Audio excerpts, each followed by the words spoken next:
Apana ere ane namba muponere zisore gondo. Apana ere ane namba muponere zisore gondo. Pane masele bagabuda offside nezuro.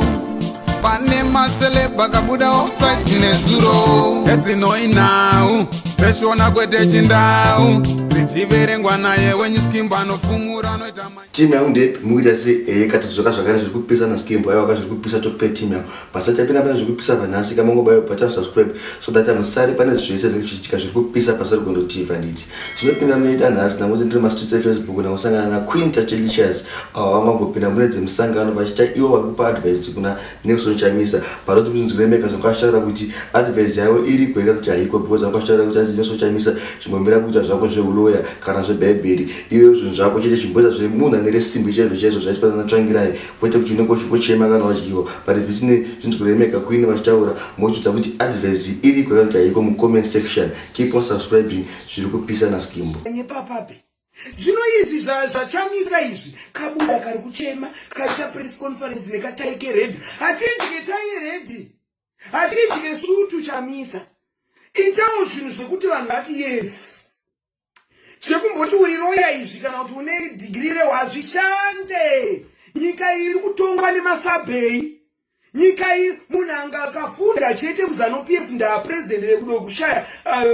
the late president Mugabe ndovega wanga wakafunda avo nana Zobko ndovega wanga wakafunda dzimwe mboko dzese vana Mnangagwa hazvina chikoro zvemasabhei izvi haubvise sabhei nepress conference sabhei riri kuti ndakaenda kuhondo ini ndakauraya vanhu from long haubvise zvipoko zviya nepress conference haizi nyika kayekuti uri kufunga kuti the tactics of America and the tactics of UK can be established in Zimbabwe. Saka zvinhu zvandiri kubvunza izvozvo hanzi ita president andikamborege kuita senge ndane chiregai kariwo mebeche mundiregerero kanda kumboita ndichozza munondiregai mboma ndikangeraoma rasimba kufamba ndenda kufamba ndichiuya ndichiti zvinhu zvinongoda kuti zviitwe nechindi kwete zvekuti munhu unenge wakagara pano ina handina kuvenga Chamisa pano Tachelicious akavenga handivenge munhu asi mabasa emunhu anotaura nditi mabasa hanzi ayewa mune maita basa mandireverera handina mufunge tinenge tichida kungowonesana chokwadi sevana veZimbabwe kuti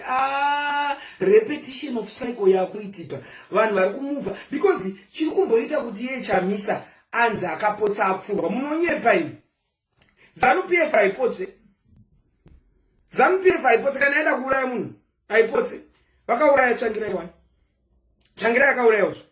hamuzvizire Tsvangirai paakavharirwa akapinda mujeri muya vanga wakumupa machemicals achisa chikafu mapoison achidi paakabuda mujeri amva abuda nekenza ko ndanyepa kana ndanyepa munoti Queen manyepa ka ndanyepera asikana handinambonyepa ini vakauraya Tsvangirai uyu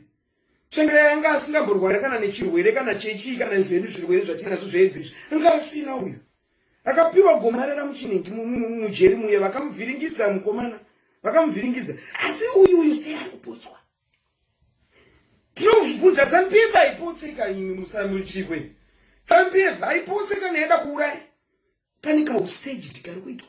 kana taakutaura sevanhu vakafunda pane kastage kari kuitwa zvino mumaZimbabwe ndikatatirisha siwo mwenyika kai umwe wakuru wenyika atinyarare kana tichiona zvinhu zvakadai zvaazvitaurwa nevamwe vanhu kuti tichamubvisa zvekutatirisha zijavha amutadza vambo watumidzira Priscilla misi hairambwe mushonga kumupa ambasada ndakakumirira Priscilla ndakakupromisa ndine maview ako kungonzi wati gidi muno kungoona magirazi angu ari mumba muno mukuti akundipa magomba erufu kungopresa live handitane ndandafirita futi handikana mafunga kuda kuuraya mwana wangu Tanya adyai kondiye atanga kufa ngandityisidziro nzi mwana anourayiwa chino kana wakaurayirwa hama kana chindodzi atanga kufa vangani vakafa apana ere ane namba muponere zisore gondo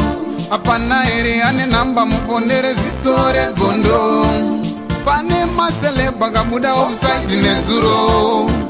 pane masele bagabuda offside nezuro eti noi now peshona kwete chindau zichiverengwa naye wenye skimbo anofumura noita